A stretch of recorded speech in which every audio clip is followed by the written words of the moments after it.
Assalamualaikum warahmatullahi wabarakatuh. Perkenalkan, nama saya Nuri Landari dengan NIM 2430103048. Di sini saya akan menjelaskan materi satu semester ini dari awal sampai akhir dalam mata kuliah manajemen perkantoran. Materi yang pertama yaitu etika dan akhlak dalam administrasi perkantoran. Ada beberapa poin, yaitu yang pertama, konsep etika dan akhlak dalam Islam. Dalam Islam, etika dan akhlak adalah dua hal yang saling berkaitan namun memiliki perbedaan mendasar. Etika dalam bahasa Arab adalah ilmu yang membahas tentang nilai baik dan buruk secara teoritis. Etika berfungsi sebagai pedoman atau teori moral yang menjadikan mendasar dalam menentukan tindakan yang benar. Yang kedua yaitu prinsip disiplin dan tanggung jawab profesional. Prinsip disiplin merupakan dasar dalam membentuk perilaku yang bertanggung jawab dan konsisten terhadap aturan yang berlaku. Dalam konteks pendidikan, disiplin tidak hanya berarti hukuman atau peringatan, tetapi lebih kepada kesadaran diri peserta didik untuk memahami konsekuensi dari setiap tindakan. Selanjutnya yaitu studi kasus dan integrasi nilai religius dalam pendidikan perkantoran. Yang pertama ada studi kasus pengolahan arsip, studi kasus penerapan teknologi, studi kasus pelayanan publik di kantor pemerintah, studi kasus manajemen sumber daya perkantoran, studi kasus integrasi nilai religius dalam budaya kerja. Selanjutnya yaitu tantangan dan solusi penerapan etika dan akhlak. Tantangan yang pertama yaitu budaya birokrasi permisif. Budaya birokrasi permisif ini lingkungan kerja yang membiarkan atau mentolerir pelanggaran etika.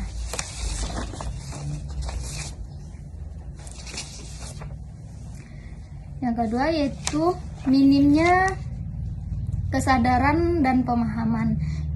Yang ketiga, kurangnya keteladanan pimpinan yang tidak menunjukkan integrasi dan tidak menjadikan landasan dalam nilai-nilai kejujuran. Yang terakhir yaitu tekanan kerja dan konflik kepentingan. Solusinya yaitu yang pertama, sistem pengawasan yang kuat. Yang kedua, pelatihan berkelanjutan. Yang ketiga, budaya organisasi yang kuat. Poin yang terakhir yaitu prinsip etika dan akhlak dalam perkantoran, administrasi perkantoran. Yang pertama yaitu integrasi. Integrasi menjaga kejujuran dan konsekuensi dalam tindakan. Yang kedua, akuntabilitas. Akuntabilitas bertanggung jawab atas hasil dan keputusan uang yang diambil. Yang ketiga, keadilan. Keadilan memberikan perlakuan yang setara kepada semua pihak. Yang keempat, transparansi, yaitu mengumpulkan informasi secara terbuka dan jelas. Yang kelima, profesional. Profesional menjalankan tugas-tugas standar, kompetensi, dan etika kerja. Yang terakhir yaitu kerahasiaan. Kerahasiaan ini melindungi informasi sensitif dan dokumen penting dari penyalahgunaan atau kebocoran. Yang kedua yaitu konsep dan ruang lingkup manajemen perkantoran. Ada beberapa poin, yaitu yang pertama, konsep dasar manajemen perkantoran. Manajemen perkantoran merupakan kegiatan merencanakan, mengkoordinasikan, mengarahkan, mengendalikan, mengkoordinasikan, mengawasi, mengurus, menyempurnakan, dan menertibkan ketatausahaan kantor. Adapun dari sudut pandang sarana, manajemen perkantoran adalah segala kegiatan penataan yang ditunjukkan pada segala hal yang berhubungan dengan pelaksanaan tata usaha. Perbedaan administrasi dan manajemen perkantoran yaitu Administrasi perkantoran, cabang dari ilmu administrasi. Administrasi dalam perkantoran menyelenggarakan suatu usaha mempunyai 8 unsur administrasi yang saling berkaitan, yaitu mengkoorganisasian, manajemen, tata hubungan, kepengawasan, keuangan, perbekalan, tata hubungan, dan perwakilan. Selanjutnya yaitu tujuan administrasi dan manajemen perkantoran. Yang pertama, menetapkan dan mengembangkan kemampuan berkomunikasi baik lisan maupun tulisan. Yang kedua, menetapkan dan mengembangkan kemampuan teknologi informasi. Yang ketiga, menetapkan dan mengembangkan kemampuan merencanakan, melaksanakan, mengorganisasikan, dan mengevaluasi tugas yang bertanggung jawab.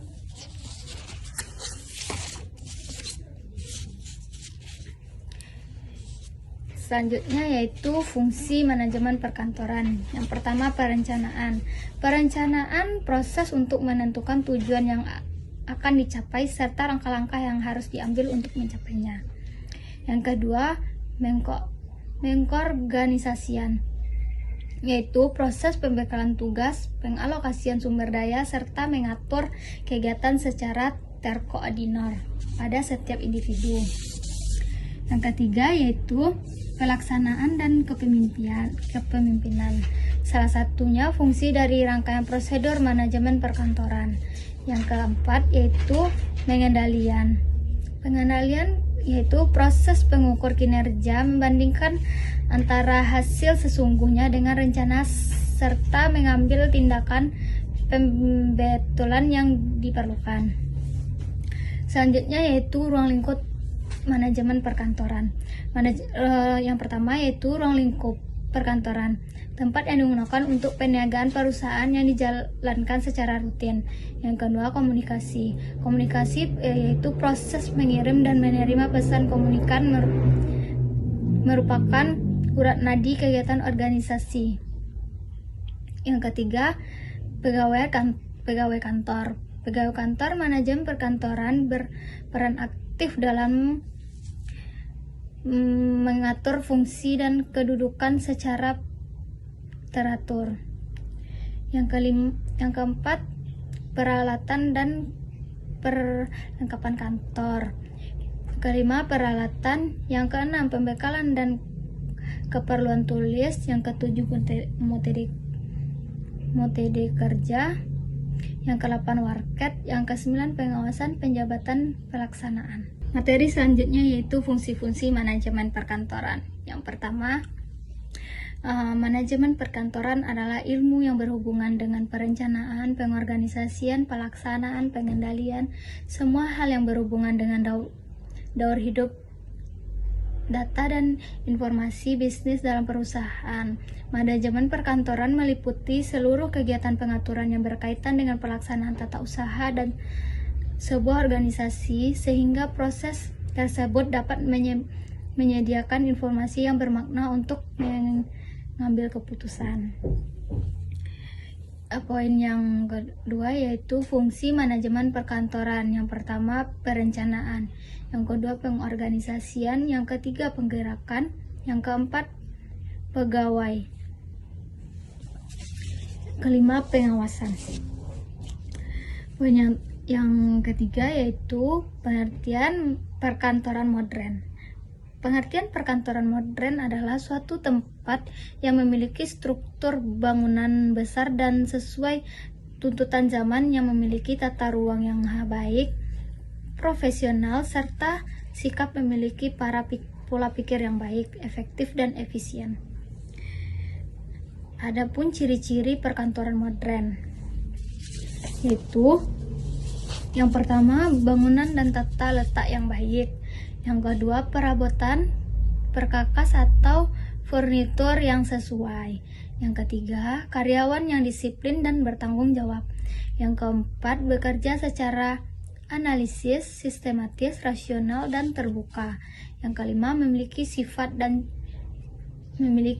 dan cara berpikir sesuai arahan perkembangan. Poin yang terakhir yaitu prinsip manajemen perkantoran. Yang pertama, perencanaan pekerjaan. Yang kedua, pengorganisasian pekerjaan. Yang ketiga, pengarahan pekerjaan. Yang keempat, pengendalian pekerjaan. Yang kelima, pemberdayaan pegawai. Selanjutnya yaitu perangkat lunak pengolahan dokumen data. Yang pertama, pengertian perangkat lunak pengolahan dokumen dan data. Perangkat lunak pengolahan dokumen salah satu jenis perangkat lunak aplikasi yang paling umum digunakan, khususnya dalam dunia pendidikan, administrasi, dan bisnis. Perangkat lunak ini berfungsi untuk membuat, mengedit, mengformat, menyimpan, dan mencetak dokumen berbasis teks. Pengertian perangkat lunak pengolahan data, yaitu jenis perangkat lunak aplikasi yang dirancang untuk mengumpulkan, mengorganisasikan, memproses, serta menghancurkan data sehingga menghasilkan informasi yang berguna bagi pengguna. Poin yang kedua yaitu jenis-jenis perangkat lunak pengolahan data dan dokumen. Yang pertama, jenis perangkat lunak pengolahan data yaitu Microsoft Word. Perangkat lunak ini mengelola dokumen paling populer yang menawarkan fitur lengkap mulai dari memformat teks dan tabel hingga kemampuan kolaborasi dalam bidang Microsoft.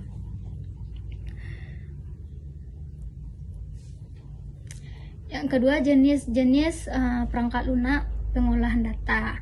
Yang pertama, database manajemen sistem. Perangkat lunak ini mengelola database digunakan untuk menyimpan, mengkoordinasir, dan mengambil data dalam jumlah besar serta efisien. Poin yang terakhir yaitu manfaat dan kegunaan perangkat lunak. Yang pertama, meningkatkan efisiensi kerja. Perangkat lunak ini mengelola data dan dokumen, memungkinkan proses pembuatan, pengeditan, penyimpanan, dan pengolah informasi menjadi lebih cepat dan terstruktur.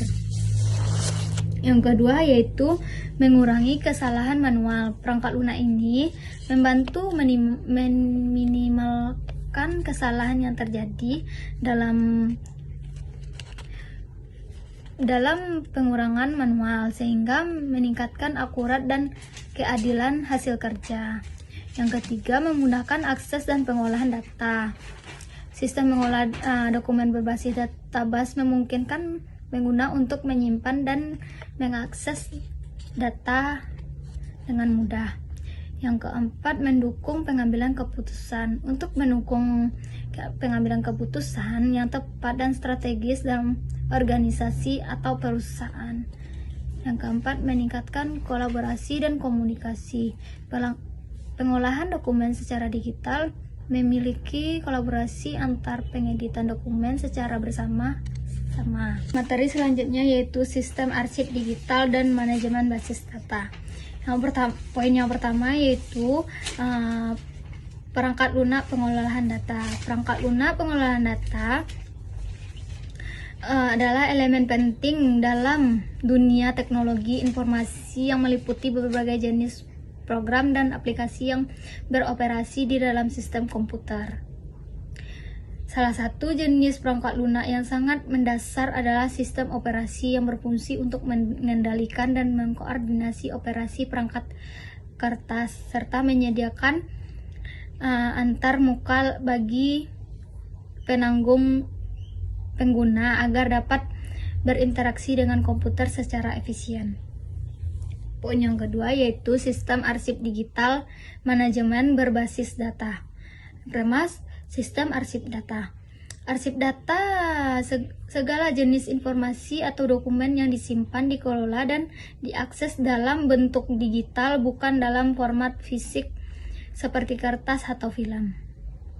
Yang kedua, manajemen basis data, yaitu kumpulan data yang saling terkait dan disimpulkan untuk mendukung proses pengolahan informasi. Poin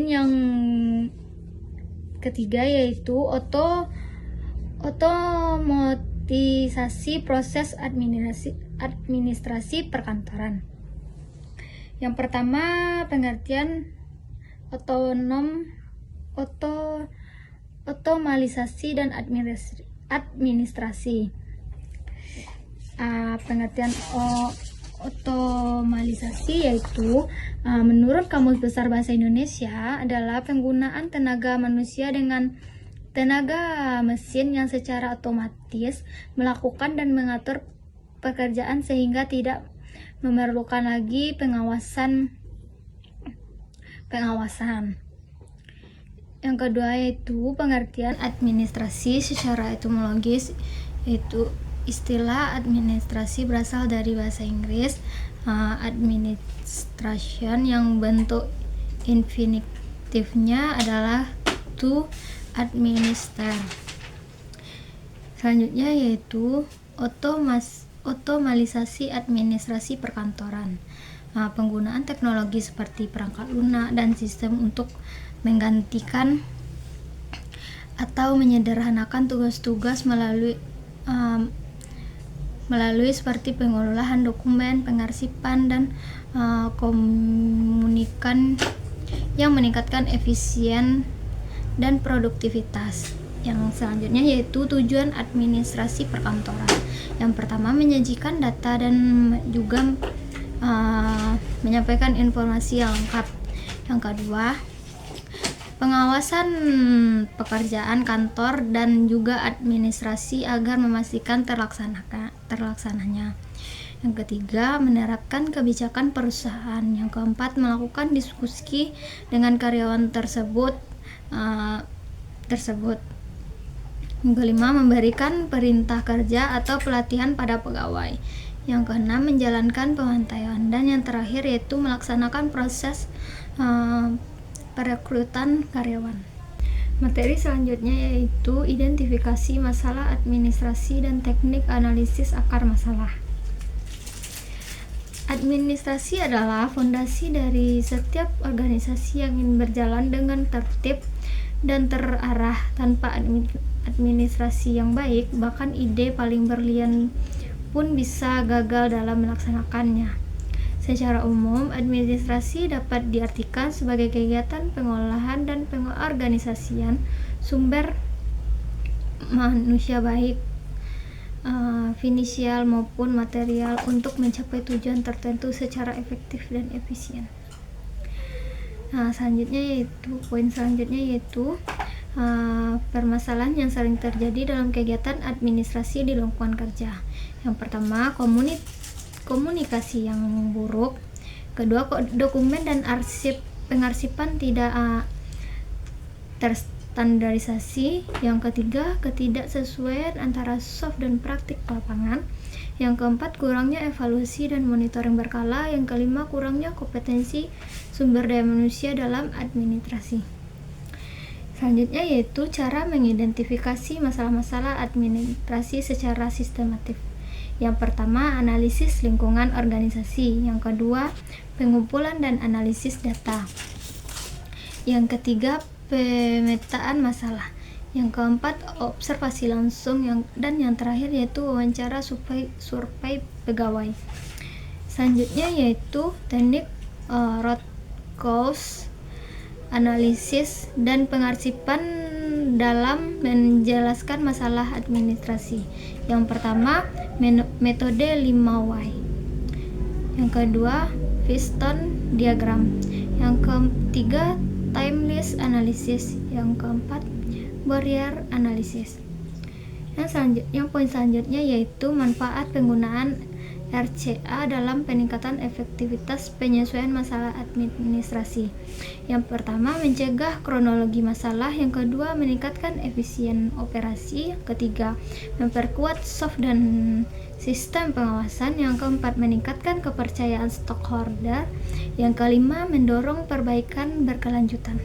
Materi selanjutnya yaitu survei visi staf administrasi dan penyusunan instrumen evaluasi kerja. Yang pertama, teknik survei staf administrasi. Ada beberapa, yaitu yang pertama observasi langsung. Observasi langsung mengamati secara langsung proses kerja staf untuk mengidentifikasi kekuatan dan kinerja staf tersebut. Yang kedua, wawancara. Wawancara itu memberikan kesempatan bagi staf untuk mengumpulkan pendapat. Yang ketiga, auditing dokumen, yaitu memastikan keakuratan dokumen tersebut. Yang keempat, rapat koordinasi. Teknik yang efektif supervisi dapat menyampaikan evaluasi umum.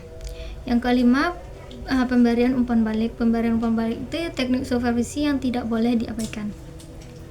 Selanjutnya yaitu penyusunan instrumen evaluasi kerja. Penyusunan instrumen evaluasi kerja ini bertujuan untuk yang pertama, untuk mengetahui tingkat efisiensi kerja staf administrasi.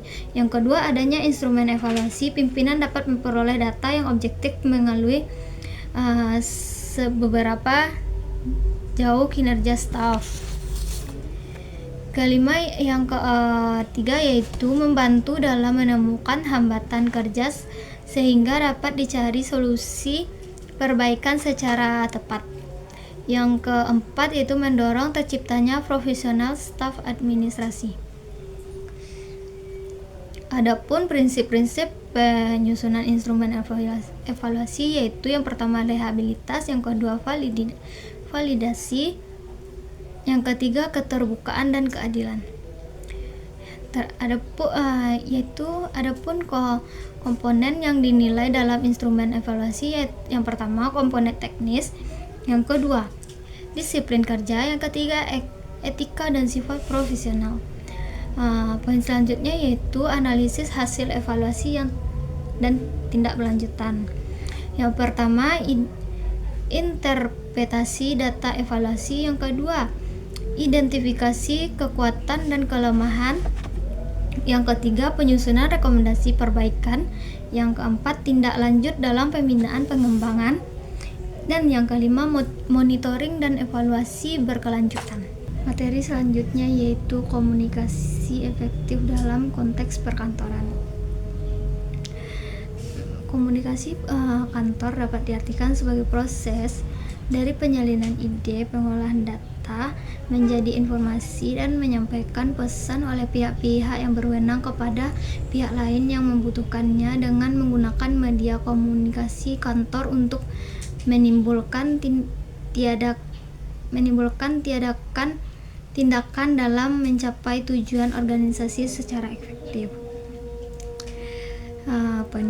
Poin yang kedua yaitu fungsi-fungsi komunikasi dalam perkantoran. Yang pertama fungsi kontrol, yang kedua fungsi motivasi, yang ketiga fungsi emosi, yang keempat fungsi informasi, yang kelima fungsi menyalurkan informasi, yang keenam fungsi memfasilitasi koordinasi. Poin yang selanjutnya yaitu jenis komunikasi perkantoran. Yang pertama komunikasi atas ke bawah, yang kedua komunikasi bawah ke atas, yang ketiga komunikasi vertikal, yang keempat yaitu komunikasi horizontal. Poin yang terakhir yaitu prinsip-prinsip komunikasi perkantoran. Yang pertama menghargai, yang kedua empati, yang ketiga memahami, yang keempat jelas. Selanjutnya pelayanan komunikasi di perkantoran. Sistem yang pertama yaitu sistem komunikasi tulisan, yang kedua sistem komunikasi lisan, yang ketiga yaitu sistem komunikasi mekanis, yang keempat yaitu sistem panggilan tugas. Materi selanjutnya yaitu korespondensi resmi dan etika berkomunikasi. Komunikasi efektif dalam konteks perkantoran dapat dilihat dari mana atau bagaimana cara kita menempatkan diri dalam berinteraksi antar sesama. Kita dapat menilai berbagaimana diri kita dari respons, tanggapan atau sikap dari lawan komunikasi kita tersebut. Jika mereka mendapatkan pemahaman apa yang kita sampaikan, mereka komunikasi kita dapat diterima dengan tepat dan efektif. Adapun ciri-ciri pesan yang efektif, yang pertama menyediakan informasi yang praktis, yang kedua memberikan fakta dibandingkan kesan, yang ketiga mengklarifikasi dan menyingkirkan informasi, yang keempat menyatakan tanggung jawab. Poin selanjutnya yaitu korespondensi resmi. Korespondensi adalah suatu kegiatan atau hubungan yang dilakukan secara terus-menerus antara dua pihak, dilakukan dengan saling berkiriman surat. Adapun fungsi khusus surat kantor. Yang pertama yaitu dokumentasi, yang kedua alat pengingat, yang ketiga bukti historis, yang keempat pedoman. Dan yang terakhir yaitu duta penulis. Adapun bagian-bagian surat, yang pertama kepala surat, yang kedua nama, tempat dan tanggal, yang ketiga nomor, yang kelima lampiran, yang keenam alamat surat, yang seterusnya salam penutup, isi surat, salam dan tembusan.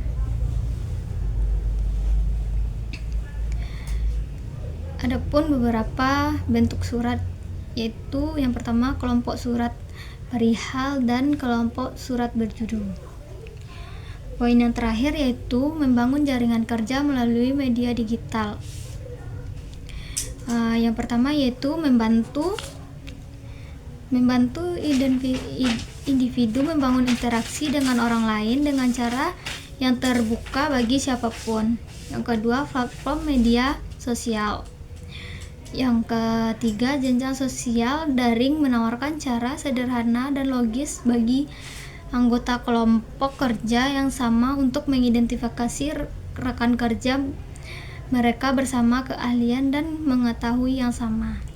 Materi selanjutnya yaitu perencanaan kebutuhan sumber daya manusia dan sarana prasarana. Yang pertama yaitu sumber daya manusia. Potensi manusia yang melekat keberadaannya pada seseorang yang melibatkan potensi fisik dan non-fisik. Perencanaan sumber daya manusia yaitu suatu sistematis yang digunakan untuk memprediksi permintaan dan menyediakan SDM di masa mendatang. Perencanaan sarana dan prasarana adalah proses untuk mengidentifikasi, menganalisis, dan menentukan kebutuhan fasilitas dan infrastruktur yang diperlukan untuk mendukung kegiatan operasional dan mencapai tujuan organisasi. Poin selanjutnya yaitu fungsi perencanaan kebutuhan sumber daya dan sarana prasarana. Yang pertama, fungsi perencanaan sumber daya, yaitu pertama perencanaan organisasi, yang kedua perencanaan pengendalian, yang ketiga perencanaan pengadaan, yang keempat perencanaan pengembangan, dan yang terakhir perencanaan pengarahan. Kedua yaitu fungsi perencanaan sarana dan prasarana. Yang pertama fungsi penyaluran, yang kedua fungsi pemeliharaan, yang ketiga fungsi penghapusan, yang keempat fungsi pengendalian, dan yang terakhir fungsi pengadaan. Poin yang ketiga yaitu tujuan perencanaan kebutuhan sumber daya dan sarana dan prasarana. Yang pertama, tujuan perencanaan sumber daya manusia. Yang pertama, menentukan kualitas dan komunitas karyawan yang akan mengisi jabatan. Yang kedua, menjalin tersedianya tenaga kerja masa sekarang maupun masa mendatang. Yang ketiga, menghindari kekurangan atau kelebihan tenaga kerja atau karyawan. Yang keempat, menjadi dasar dalam melakukan penilaian karyawan. Dan yang terakhir yaitu menjadi pedoman dan melaksanakan materi. Tujuan perencanaan sarana dan prasarana yaitu yang pertama, menciptakan lingkungan sekolah yang bersih, yang kedua, menyediakan sarana dan prasarana yang memadai dengan kebutuhan peserta didik. Poin yang terakhir yaitu proses perencanaan kebutuhan sumber daya dan sarana prasarana. Yang pertama, proses perencanaan sumber daya. Yang pertama yaitu analisis sumber daya, kedua analisis sumber daya manusia, yang ketiga penyusunan rencana sumber daya manusia, dan yang terakhir yaitu implementasi dan monitoring. Proses perencanaan sarana dan prasarananya yaitu identifikasi sarana prasarana, mengidentifikasi sarana dan prasarana yang ada, yang ketiga yaitu seleksi terhadap sarana dan prasarana, dan yang terakhir yaitu sumber anggaran atau dana. Materi selanjutnya yaitu penganggaran dan alokasi sumber daya kantor. Pertama, definisi alokasi sumber daya di kantor yaitu proses distribusi strategis dan mengelola berbagai sumber daya fisik, keuangan, atau teknologi ke bagian-bagian kegiatan atau proyek di dalam organisasi. Penganggaran yaitu perencanaan keuangan organisasi yang mencakup penyusunan rencana kegiatan dalam periode tertentu. Poin kedua yaitu faktor-faktor yang mempengaruhi penganggaran dan alokasi sumber daya di kantor. Yang pertama, faktor internal.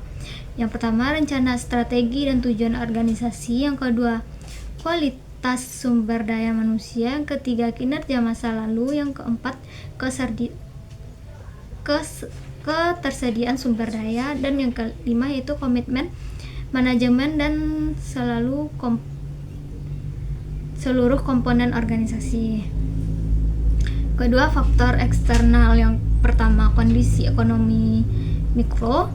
Yang kedua, kebijakan pemerintah dan peraturan hukum. Yang ketiga, persaingan industri dan kondisi pasar. Yang keempat, perkembangan teknologi.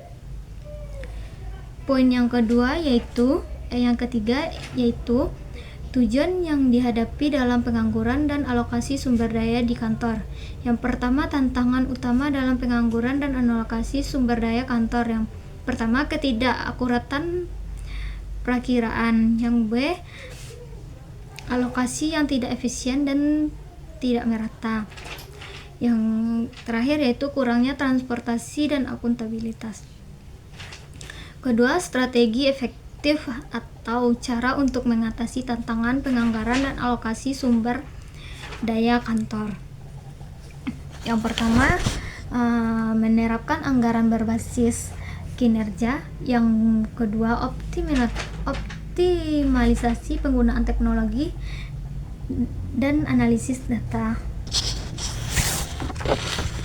Dan yang terakhir yaitu peningkatan transportasi dan komunikasi kolaboratif. Poin yang terakhir yaitu cara meningkatkan transportasi, akuntabilitas, dan pengendalian biaya melalui penganggaran di kantor. Yang pertama, meningkatkan transportasi melalui penganggaran, yaitu menyusun anggaran partisipatif. Yang kedua, komunikasi terbuka. Yang ketiga, akuntabilitas yang jelas. Yang kedua yaitu menciptakan akuntabilitas melalui penganggaran. Yang pertama yaitu anggaran berbasis kinerja. Yang kedua, minta laporan pengelolaan berkala. Materi yang terakhir yaitu tren teknologi terkini dalam manajemen perkantoran. Tren teknologi terkini dalam manajemen perkantoran, pemanfaatan teknologi untuk mengoptimalisasi, menyederhanakan, dan meningkatkan efisien proses kerja. Tren ini berfokus pada digitalisasi, berkolaborasi jarak jauh, dan menggunakan kecerdasan buatan untuk menciptakan lingkungan kerja yang lebih cerdas dan produktif.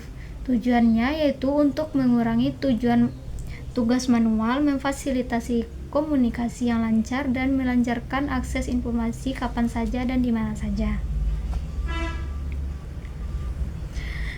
Poin yang kedua yaitu perkembangan teknologi dalam perkantoran. Yang pertama era free digital sebelum tahun 1970-an. Pada masa ini perkantoran masih mengendarai sistem manual dengan menggunakan mesin. Yang kedua, era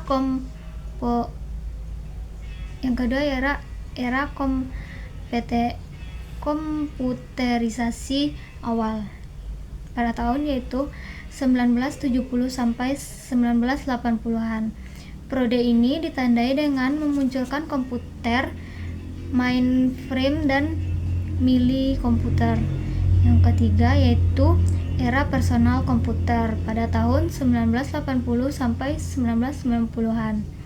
Kemunculan personal komputer merevaluasi cara kerja perkantoran. Dan yang terakhir yaitu era internet dan web.